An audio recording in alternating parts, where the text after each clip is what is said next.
First ever factory outlet Mukunda jewelleries KPHP Somajiguda Kothapet Khammam. నమస్తే రమగారు. నమస్తే జయ. రమగారు, మనము కార్తీక మాసం సందర్భంగా పంచారామాల గురించి చెప్పుకున్నాం. అట్లనే పంచభూతలింగాలు కూడా ఉన్నాయి మనకి కదండి. వాటి గురించి కూడా మనం చెప్పుకునే ప్రయత్నం చేద్దామండి. చేద్దాం జయ, బాగుంటాయి, అద్భుతమైనవి. అయితే ఈ పంచమహాభూత అన్నిట్లలో 4 లింగాలు తమిళనాటే ఉన్నాయి. అవును, ఒకే ఒక్కటి తెలుగు నాట ఉన్నది. అది తెలుగు వారు చేసుకున్న అదృష్టం అనుకోవటం. అయితే ఈ పంచమహాభూత లింగాలు ఏమిటి? పంచమహాభూతాలు ఏమేమిటి? పృథివ్య తేజో వాయురాకాశాలు. పృథివి అంటే నేల, అప్పు అంటే నీరు, నేల నీరు. తేజ అంటే అగ్ని, వాయువు ఆకాశము, గాలి ఆకాశము. ఈ 5 వీటితోటే మనం నిర్మించబడ్డాం. శరీరం పంచభౌతికమైనది. ఇవే మన తాలూకు జీవితానికి సాక్ష్యాలు. ప్రపంచం వాటితోటే నిర్మించబడి ఉంటుంది. మానవ దేహం దానితోటే నిర్మించబడి ఉంటుంది. ఈ వీటిలలో ఈ 5 మహాభూతాల తాలూకు ప్రత్యక్ష సాక్ష్యాలుగా ఉన్నటువంటి ఈ మహాభూత లింగాల్ని జీవితంలో ఒక్కసారైనా చూడాలని చెప్తారు. ఓకే, మనం చూడాల్సినవి ఎన్ని ఉన్నాయి చూడు భారతదేశంలో. అవునండి, ఇవన్నీ చూడాల్సిందే. మనం పంచారామాలు చెప్పాం, చూడాల్సిందే. జ్యోతిర్లింగాలు చెప్పాం, చూడాల్సిందే. చార్ధామ యాత్ర చేయవలసిందే, అంతేనా? తర్వాత 18 అష్టాదశ శక్తిపీఠాలు చూడాల్సిందే. ఇవన్నీ చూడాల్సినవే అంటే అని ఎందుకు మనని అటువైపుకు తీసుకెళ్తున్నారు మన వాళ్ళు? తోటల తోటలు కాశ్మీర్ చూడాల్సిందే, ఇంకేదో చూడాల్సిందే అని అనరు. చూస్తే చూడు, ఇవి చూడవలసిందే. అంటే మానవుడి ప్రయాణం, నువ్వు ఎక్కడికి వెళ్ళినా నువ్వు చేరవలసిన చివరి లాస్ట్ అబౌట్ ఏమిటి? దైవం. అంతే.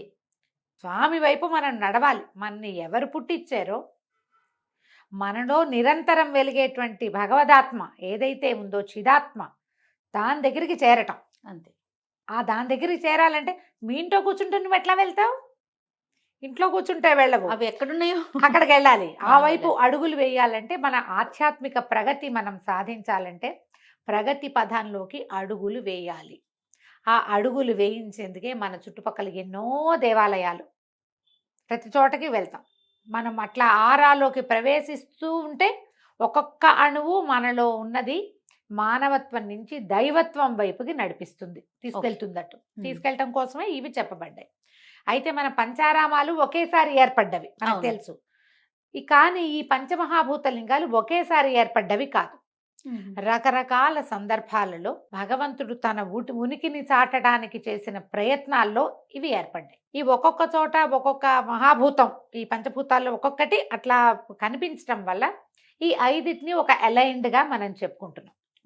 ఈ అలైన్మెంట్లో ఒక 3 దేవాలయాలు ఒకే అక్షాంశం మీద ఉండటం, భూమి తాలూకు గరిమినాభి ఎక్కడుందో అక్కడ చిదంబరం దేవాలయం ఉండటం వల్ల ఇవి ప్రత్యేకమైనవిగా భాషిస్తున్నాయి. అయితే ఇటీవల కాలంలో ప్రవచనకర్తల ప్రభావంతో ఇందులో ఉన్న ఒక మహాభూత లింగాన్ని, అగ్నిలింగాన్ని మనం బాగా దర్శనం చేసుకుంటున్నాం. ఎక్కువ వెళ్తున్నారు తెలుగు వాళ్ళు. మిగిలినవి కూడా చూసే ప్రయత్నం చేయాలి. అయితే ఇవి ఏమేమిటి? పృథివీ మొదటిది, మనం భూమి మీద ఉంటాం. అయితే ఆఖరి పుట్టిన భూతం పృథివీ భూతమేనని చెప్తారు. కానీ మనం ఈ లైన్లో వెళ్తాం కదా. ఈ పృథివీ భూతం ఏమిటి? ఇది ఏకాంబరేశ్వర లింగం. ఇది కాంచీపురంలో ఉంది. ఏకాంబరేశ్వరుడు అంటే మనం కాంచీపురంలో అయితే అమ్మవారు ఉన్నది కంచి, అమ్మవారు కూడా శక్తిపీఠం కదా, శక్తిపీఠం. తర్వాత ఈ అయ్యవారు ఉన్నది శివకంచి, గోవిందరాజు పెరుమాళ్ళు ఉన్నది విష్ణు కంచిగా చెప్తారు. 3 కాంచీపురాలు ఉన్నాయి కంచిలో. మనం అమ్మవారి కామాక్షి అమ్మని దర్శనం చేశాక శివకంచి, విష్ణు కంచి చూడమంటారు. శివకంచిగా పేరు పొందినటువంటి ఏకాంబరేశ్వర లింగము పృథ్వీలింగం. తర్వాత అప్పు రెండోది అంటే జలం. ఈ జలలింగం తిరుచిరాపల్లి దగ్గర ఉన్న శ్రీరంగానికి దగ్గరలో ఉన్నటువంటి జంబుకేశ్వరం. తేజస్వలింగం, తేజోలింగం, అగ్నిలింగంగా ప్రఖ్యాతి పొందిన అరుణగిరి. ఇది కూడా తమిళనాటే ఉంది. మద్రాసు నుంచి ఒక 180 కిలోమీటర్ల దూరంలో ఉంది.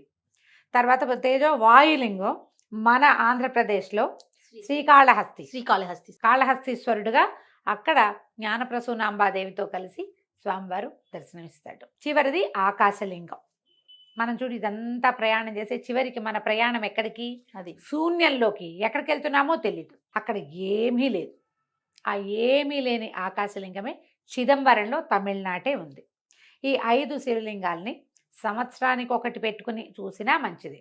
అరుణాచలానికి ఏంటంటే చాలా ప్రఖ్యాతి పొందటంతో మన వాళ్ళు విరివిగా వెళ్ళి ప్రతి నెలా ప్రదక్షిణ చేసే వాళ్ళే కనిపిస్తున్నారు. కనిపిస్తున్నారు.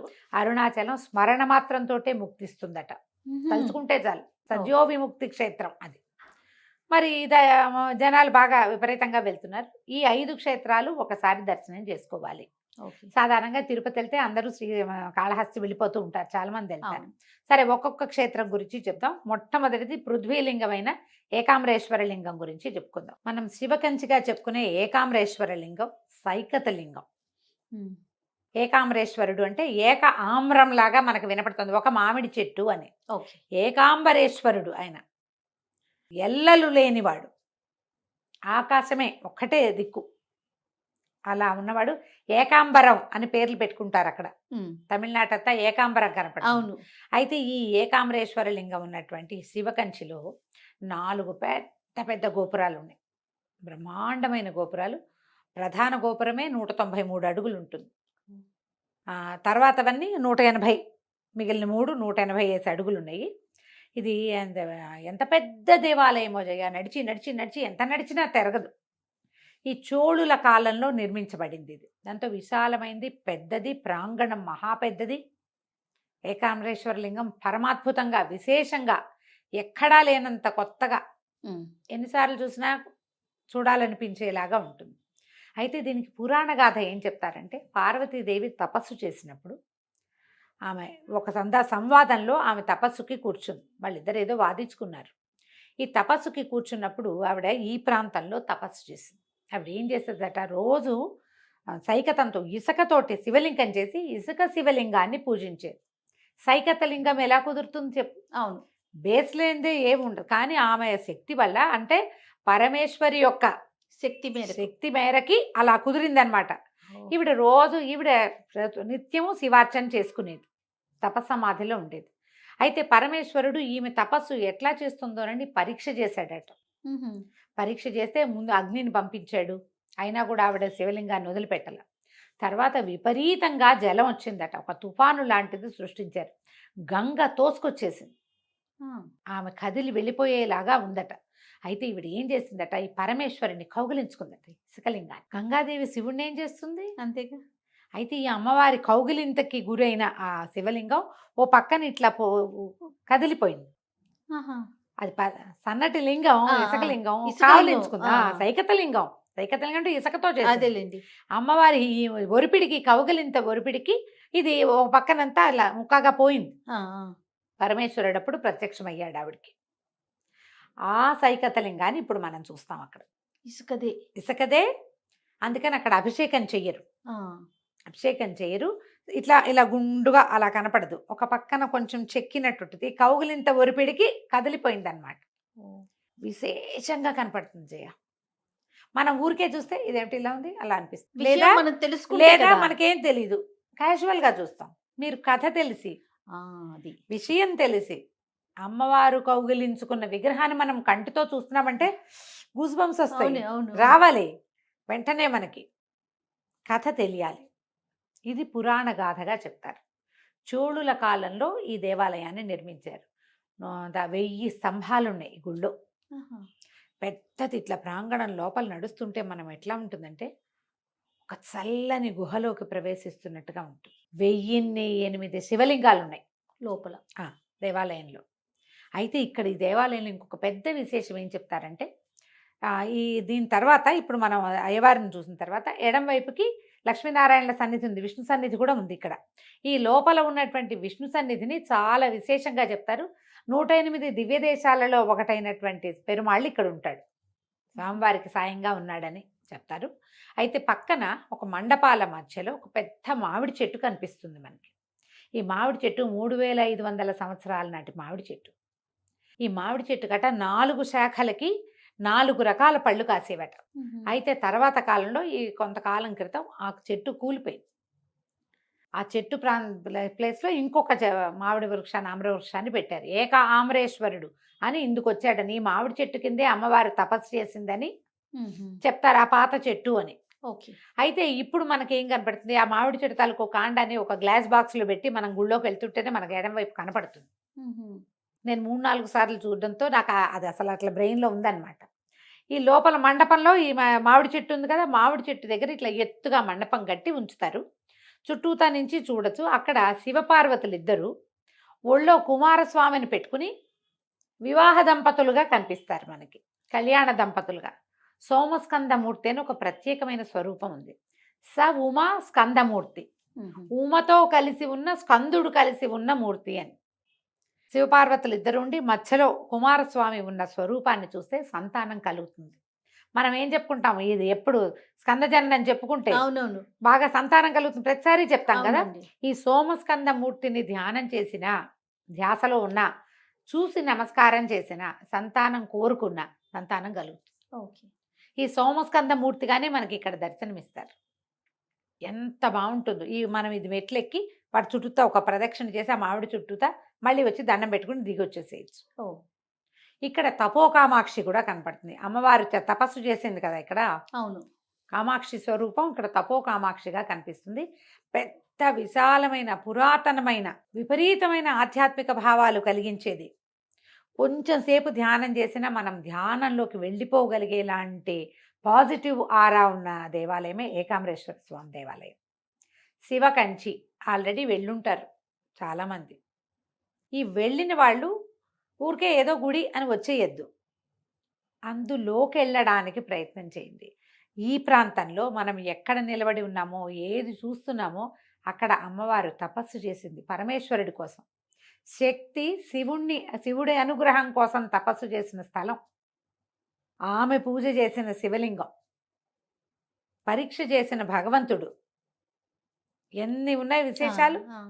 ఊరికే గుడి చూసి వచ్చేయద్దు. ఒక ధ్యానంలో 5 నిమిషాలైనా నిశ్శబ్దంగా కూర్చో. మీరు ఏం చేయొద్దు, మెడిటేషన్ మీ వల్ల కాదు. కామ్గా కూర్చోండి. ఆ లోపల చల్లదనాన్ని, ఆ పాజిటివ్ వైబ్ని తీసుకోవడానికి ప్రయత్నం చేయండి. ఆడికి వెళ్తే చాలామంది తమిళ గాయకులు వాళ్ళు వస్తారా, ఎంతంత తేవారాలు అవి పాడతారమ్మా. భలే బాగుంటుంది. తెలుగు బాగా వినిపిస్తుంది, తెలుగు వినిపిస్తుంది, తమిళ తేవారం పాడుతూ ఉంటారు. ఈ జ్ఞాన సంబంధాలు అప్పర్ వాళ్ళంతా రాసినవి భలే బాగా పాడతారు. నిత్యము కళ్యాణం జరుగుతుంది అక్కడ. అయితే ఇక్కడ విష్ణు సాన్నిధ్యం ఉందని చెప్పాం కదా, లోపల విష్ణుమూర్తి కూడా ఉంటారు. తమిళ పేరమా తిరునిలందిగల్ తుండం, ఇలాంటి పేరు. వామనమూర్తిగా కొలుస్తారు స్వామిని. వీళ్ళిద్దరు శివకేశవులిద్దరు ఒకే చోట ఉన్నట్టుగా మనకు కనపడుతుంది. అయ్యవారి సన్నిధి వేరు, అమ్మవారి సన్నిధి వేరు. సాధారణంగా కాంచీపురం అనగానే కామాక్షి, కంచికి అని కామాక్షిని చూసేస్తాం. తర్వాత అందరికీ బంగారుబల్లి, వెండిబల్లి, బంగారుబల్లి అని వరదరాజు పెరుమాళ్ళని చూడడానికి వెళ్ళిపోతారు. విష్ణు కంచికి వెళ్తారు. శివ కంచికి తప్పకుండా వెళ్ళండి. శివ దర్శనం చేయకపోతే ఫలితం లభించదు. మామూలుగా మనం ఏం చెప్పుకుంటాం జయ, తిరుమలలో కూడా అమ్మవారిని చూడాలి, ఆమె నిత్యానపాయిని కాబట్టి. నువ్వు కామాక్షిని చూస్తే కామాక్షి ఎవరి కోసం తపస్సు చేసిందో, ఎక్కడ తపస్సు చేసిందో, ఏ స్వరూపంతో తామె ప్రార్థన చేసిందో అది చూడద్దు ఖచ్చితంగా కదా. ఈ బంగారు బల్లిని ముట్టుకోవడం కోసం పరిగెడతాం కానీ కాంచీపురం కానీ వెండి బల్లి, బంగారు బల్లి. శివకంచిని తప్పకుండా చూడండి. మనం చూడవలసిన ముఖ్యమైన క్షేత్రాలలో ఏకాంబరేశ్వరుడు తప్పకుండా ఉన్నాడు. పైగా మనకి మామూలుగా చెప్తారు, అయోధ్య, మధుర, మాయ, కాశీ, కాంచి, అవంతిక, పురి, ద్వారవతి చైవ సప్తైతే మోక్షద్వారకాహ అంటారు. మోక్షద్వారాలు తెరిచేటువంటి ప్రాంతాలు ఇవే: అయోధ్య, మధుర, మాయ, కాశీ, కాంచి, అవంతిక. కాంచీపురం మోక్షద్వారం. ఆ మోక్షద్వారానికి 3 భాగాలు ఉంటాయి. మనం ప్రవేశిస్తాం. 2 పక్కవి, 2 పక్క తలుపులు, పక్క చెక్కలు, పైదొక చెక్క కదా, అవునా? 3 భాగాలు. ఆఖరిది భూమే, మనం దాన్ని దాటి వెళ్తాం. ఈ 3 భాగాల్లో అమ్మవారి కంచి, కామాక్షి కంచి, శివ కంచి, విష్ణు కంచి. ఏ ఒకటి వదిలేసినా మీరు మోక్షద్వార ప్రవేశం చేసినట్టు కాదు. ముగ్గురిని చూడాలి, సమయం ఉంచుకోండి. ఓసారి ఇప్పుడు మనం తరచూ కామాక్షిని చూడడానికి వెళ్ళే వాళ్ళు కొంతమంది ఉంటారు. నెల అరుణాచలం వెళ్ళే వాళ్ళు ఉన్నట్టుగా కాంచీపురం వెళ్ళే వాళ్ళు ఉంటారు. వెళ్తే వెళ్ళండి అమ్మవారి మీద ఆసక్తితోటి. కానీ ఒకసారైనా ఒకే రోజున ముగ్గురిని చూడండి. మనం పొద్దున మొదలు పెడితే మధ్యాహ్నానికి 3 అయిపోతాయి. అవును, చాలా సింపుల్గా ఒక్కసారైనా ఈ ప్రయత్నం చేయండి. మీరు కాంచీపురం వెళ్తే షాపింగ్ చేద్దాం అనుకోకండి, ముందు ఇవి చూసి అప్పుడు షాపింగ్కి వెళ్దాం. తప్పకుండా రమ్మగారు. ఇప్పుడు మనం కంచికి మనం ఇంటికి అనాలి. నమస్తే. నమస్తే.